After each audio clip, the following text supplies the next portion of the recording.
Women Who Own It podcast spotlights women business owners who are pioneers in their field, setting trends, blazing trails, and creating game-changing innovations. Brought to you by WBENC, the largest certifier of women-owned businesses in the U.S. and a leading advocate for women business owners and entrepreneurs. And me, Allison Maslins. I've been a business owner for the last 35 years. I'm the Wall Street Journal best-selling author of the book, Scale or Fail. So join our bold community of women who built it, grew it, and own it. I'll see you on the show. Welcome to Women Who Own It podcast, brought to you by WBENC, the largest certifier of women-owned businesses. And Women Who Own It is brought to you by women business leaders for women business leaders to help you make the journey so much easier. We bring amazing, genius business owners onto the show that have had their own journey of ups and downs, and they're sharing that wisdom with you here today so that you can learn from them and hopefully have more of a direct route to your success. And today I am super excited. We have an amazing guest, Brooke Nelson, who is the co-founder with her partner, Rachel Pru. They created Curate Art Group on the foundation of meaningful artwork and streamlined process. Curate Art Group makes art that matters by developing a strong storyline and engaging emerging local and diverse artists. It's super, super cool. Curate advises artwork that strengthens the desired ambiance while simplifying the design, production, and purchasing process for their clients. They love creating group shows within every room, mixing artists and mediums to create an interesting and cohesive collection. And today we have Brooke Nelson, and she studied art for over 10 years, consulting for some of the largest names in the country, including Wells Fargo, iHeartRadio, Farmers Insurance, and so many more. And Rachel, her partner, she's not here today, but she began her career at PricewaterhouseCoopers, auditing financials for SaaS, VC, manufacturing, and nonprofit companies. She's more of the operations side of the business. So welcome, Brooke, to Women Who Own It. Thank you, Allison. I really appreciate it. Yeah, I love what you're up to, and I'm a huge fan of the work that you're doing. And I checked out your site, and the art is absolutely beautiful. And you have a different twist on the way you're bringing this to the world. But first of all, how did you and your business partner meet and decide to launch Curate Art Group? Sure. So Rachel and I met in Spanish class in high school. Oh, wow. So we've known way each back. other. That's awesome. Yeah, we've known each other for a really, really long time. And I remember meeting Rachel and just thinking she was so cool, and she had such awesome style, and she was really independent, and she was always the one organizing spirit weeks or dressing up for dances or hosting really fun themed parties. And I knew right away I wanted to just be near her and have her as a friend, and turned into an awesome relationship. So now we work together. And how did you two decide to launch Curate Art Group? What's the story behind that? Sure. So I was working for a gallery in Los Angeles, and I was doing mainly artwork for celebrities in the kind of the LA area. And Rachel, she was in between jobs, and I was taking on a lot of work at this gallery. I was doing everything from the sales to all of the curation and production to managing my books. And I was getting a lot of business, but I saw that the industry itself needed a little bit of nurturing and could definitely be strengthened in certain aspects. And Rachel, having a background in finance and budgeting, she pointed out to me that this industry could also benefit from more pricing options for clients, that these projects could actually be done more economically. And so she kind of pushed the idea of us going out and doing this for ourselves. And so we spoke to an advisor, and she said, wait 1 year, because you're going to learn something always within that year working for someone else than working for yourself. So we waited about a year, took a couple meetings together, probably once every month, I'd say. And then slowly but surely, I was able to quit my job and she quit hers. Wow. And so how long have you had the company now? We're in our 7th year. Wow, that's fantastic. And so you really kind of approached it, or the industry, in a new way. What do you feel like really sets you apart? I think what sets Curate Art Group apart from other art companies, I'm sure you've heard of art.com and Saatchi, or Fine Art America, and the more fine art galleries. What sets Rachel and myself apart is we come at this with very streamlined project management, with a really white glove service and excellent, creative, unique artwork for our clients. We have really big clients and we want to give them really cool artwork to hang in their hotels, in their offices, in their hospitals. That's awesome. I mean, it is interesting because when you think of art, it's very much of a kind of a right-brained activity, Totally. but you're dealing with businesses. So you really need to have those systems and processes, more of the left brain. And it sounds like you bring the two together. Yeah, The client has so. that great experience. Yeah. Mm-hmm. So now I read that you and mentioned in your intro that you like to bring the story of the art out, developing a strong storyline. Yeah. And I know that stories connect people and stories sell. Can you share why this matters for you? Yeah. And how do you go about finding the story? Mm-hmm. Sure. So I think it's important, as you said, artwork, it's so emotional. And if a brand can tell a story visually, they've nailed it. If they can tell you a story without words, that's great. That means they've probably done their job really well. So that's kind of what we like to do. We always want to be telling stories without being too obvious about it. One fun project that we did in San Francisco, we went to the local library in San Francisco. We found these archival cards. They're like little, almost tickets. They look kind of like tickets or cards. And they were of ships called clipper ships. And as you know, San Francisco is very famous for all of its piers and imports, exports. And so these were like tickets to get onto the piers themselves. And they had the drawings of these clipper ships for transportation. Okay. And we thought, these are really cool. And we asked the archive, we said, can we use these? Can we scan these and print these for a local hotel in San Francisco? And the library said, yes, that would be awesome. No one ever gets to see these. And they're beautiful. Mm-hmm. They're super colorful and they have really fun font and all these imagery of these ships. Very cool. So we used them, and I remember we pitched it to the client. They loved the idea. And then we started putting 2 and 2 together, and we realized the San Francisco bus, like your Metro card, is called a clipper card.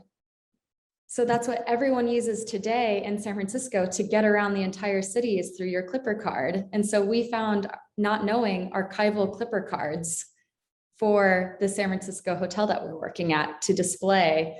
And now it tells this whole historical story while being in a really awesome contemporary hip hotel. Oh, I love that. Yeah. And yeah, so you got to, now you see where all that started. Yeah, right? exactly. In San Francisco. That's very cool. I love that. And so now you had some major clients like Starbucks, Ritz-Carlton, MGM. So you know, you're obviously doing great work. What can you share? Because a lot of our listeners, some of the things they struggle with is sales, you know, getting into these bigger enterprise companies. Yeah. What advice can you share to the women business owners listening today on breaking into that corporate market? Sure. Well, it definitely took us a while. You know, these big Fortune 500 companies, you need to gain their trust and they need to vet you. So you need to have quite a bit of work, I think, locked down and shown that you are a good supplier, say, before they really accept you and welcome you into their very, very secure, very private world. So it took us a couple years, but we just kept at it. Every conference with WBENC, we went up to MGM, we went up to Hilton and Marriott. We introduced ourselves, we shook their hands. And by the fourth year, I remember someone at MGM, Rachel shook their hand, said, "Hi, you know, we're Brooke and Rachel from Curate Art Group. We love MGM. So we've loved you guys for years." And I'll never forget, the woman goes, "I know you. Why do I know? Why is your name so familiar?" And it's because for years we had just been pushing the sales effort, being very warm, very sweet, not too pushy, you know, just trying to get them to know our name purely. And that then went into, okay, let me see who I can connect you with here at MGM. And so I think my main advice is just to keep being creative with how you approach these people, because it can come from all different angles. Being very, very warm and very, very sweet, and not get frustrated. I love that. It does take some patience and the consistency and persistence, but it sounds to me like what you're saying too, it's really about building that relationship, you know, approaching it like you're making a friend in a sense. Yeah, it takes a long time. Definitely takes a long time. Yeah. Yeah. So I love that advice, because I do know that sometimes when women join WBENC, they feel like, well, I went to one event and I don't understand why we're not getting these major corporate accounts. It really, you want to continue to nurture those relationships. I think that's really key. Now, how did you manage or pivot through COVID? Because the hotels were empty for quite a long time. I don't know, would imagine they were cutting back on their buying. How did you manage? Well, lucky for us, the hotel world, they set up these budgets years in advance. So these projects were more just put on hold and pushed to the next year, or the year after that. They weren't really canceled. And to be honest, it was actually counter-cyclical to the events of 2020, because now these hoteliers, they could renovate without a lot of guests around. You know, their hotel wasn't full, so it might be a good time to renovate and, you know, check off some of these big construction you know, things that they had on their list. And we actually we didn't necessarily have to pivot. We just had to be really patient and creative with our own finances, you know, making sure we're already pretty conservative with our cash flow. We don't have a lot of overhead, but this reminded us just, you know, to be save for a rainy day, and we did. So yeah, I hadn't even thought about that, but that does make sense. I did see some of the restaurants that we frequent that did do renovations during that time. Yeah, it was actually a great time to renovate. Yeah, make the best use of the time. Now, you have a partnership, and I have personally had two partnerships over the years, one great one not so great.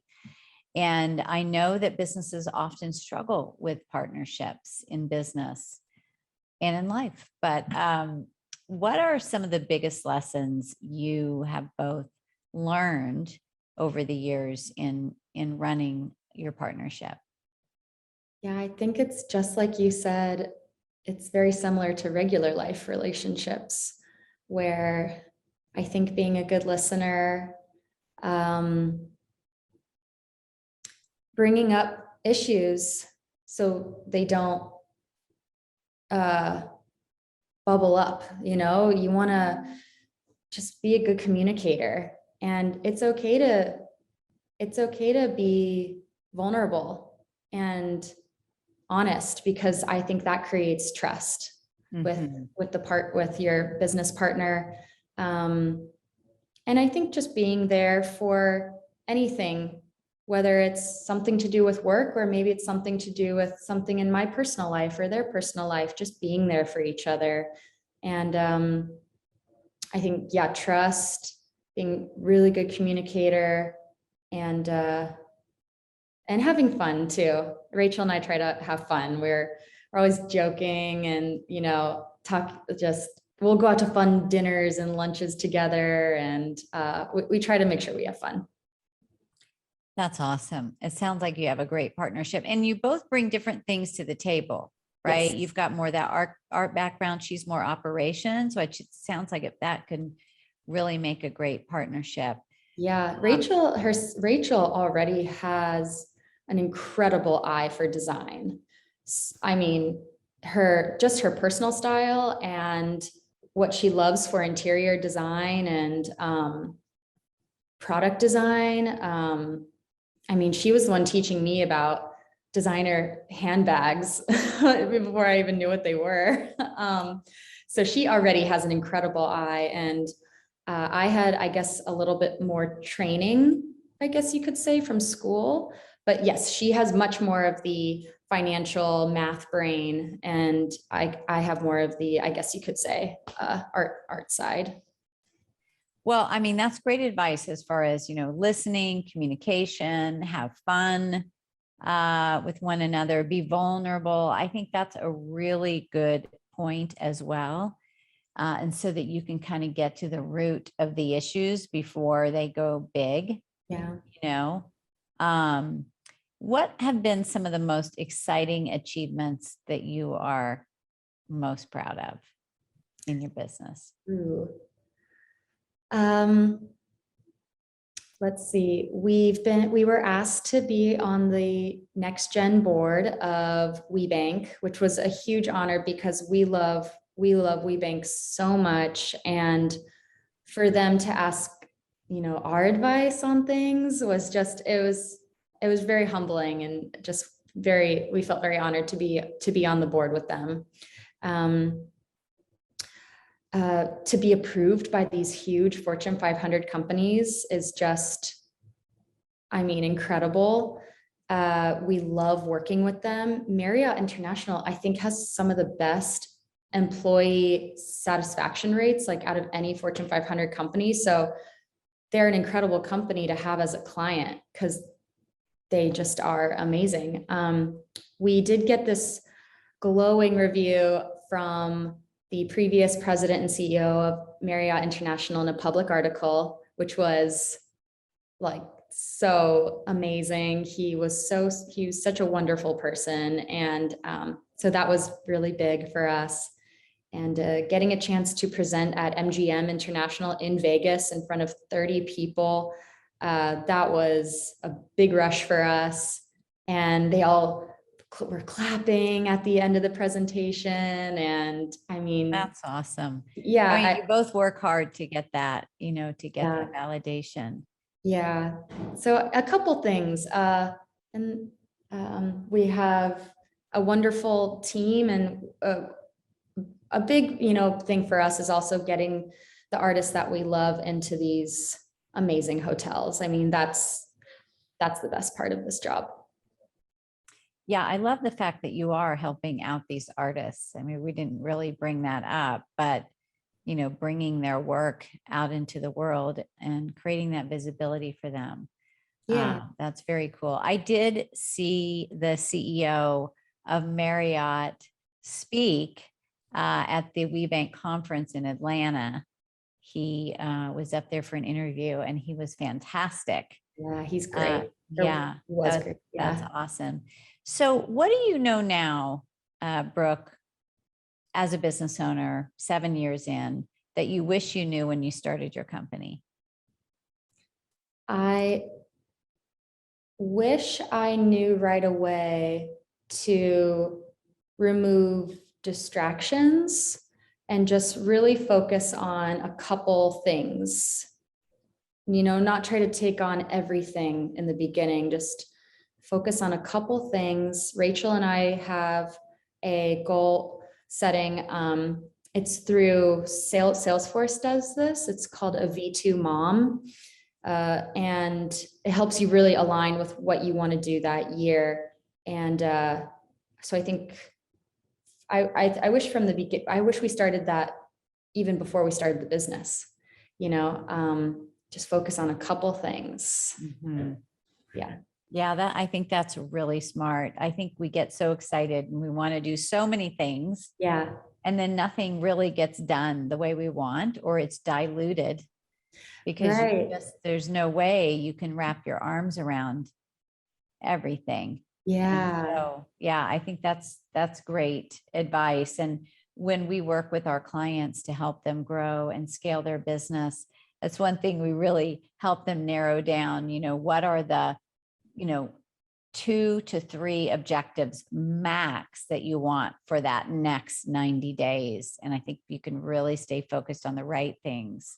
Yeah. You're going to get the results that you want. So that's great advice. And you have shared a little bit about it, but what else have you utilized your WBENC certification for as support for your business growth? Sure. Well, I'm sure a couple of the WBENC listeners might have heard me talk about this before, but my very first conference at a WBENC national event, I met a gal who was selling gluten-free baked goods. That was her business. And, we got to chatting and I said, oh, well, this is my company, we're just starting off, but, we really want to break into the hotel market and we have the supply chain to do so. We're so ready. She goes, oh, I know so-and-so over at Marriott. Let me come on, I'll introduce you. So just like I said, these connections come from all over at all different angles. I had no idea this girl I was chatting with knew one of the supplier diversity managers at Marriott International. And I just thought she was cool. So we became friends. And then that's how it happened, So that's just one example I like to tell is you just never know who you're going to meet through WBENC. And it's always every conference something surprises me. Yeah, well, I think that's kind of the theme here today really is that building those relationships, Mm-hmm. And showing up. And I know WBENC offers so much in the way of support, whether right Yes. now we're virtual, but even virtually, just so many networking opportunities. I received something today, even as an email from them. So for those of you that are listening, get involved as much as you can. Yes. Well, congratulations on all of your success. I love what you both have created in the world. What are you most excited about, Brooke, for the future of your company? Let's see. We love bringing on new artists. We're pushing for a lot of veteran artists right now, working with, because they are so creative and we love their work. And so we're bringing on a lot of veteran artists, women, people of color. We're just excited to get a lot of interesting names into the hotel world and get them some great exposure and because hotel artwork is really changing. And we're excited to be on that journey for just excellent design and show the world that there's the phrase bad hotel art, that will be gone soon. Bad hotel art. I love that. Well, the artists are really blessed to have you. That's for sure. So thank you so much for being a part of Women Who Own It today. Thank I you. learned a lot about you and your industry, and thank you for all the tips that you shared, and wishing you both great success. Looking forward to seeing you at the next conference, whenever that is, that we get together. And so for those of you that are listening, if you enjoyed the show, please write a review, subscribe to Women Who Own It, and share it with another women business owner that you care about. And Brooke, thank you for being here today. And until next time, get out there and elevate yourself, because you are worth it. Bye, everybody. Bye. Awesome. That was so fun. Yeah, really good.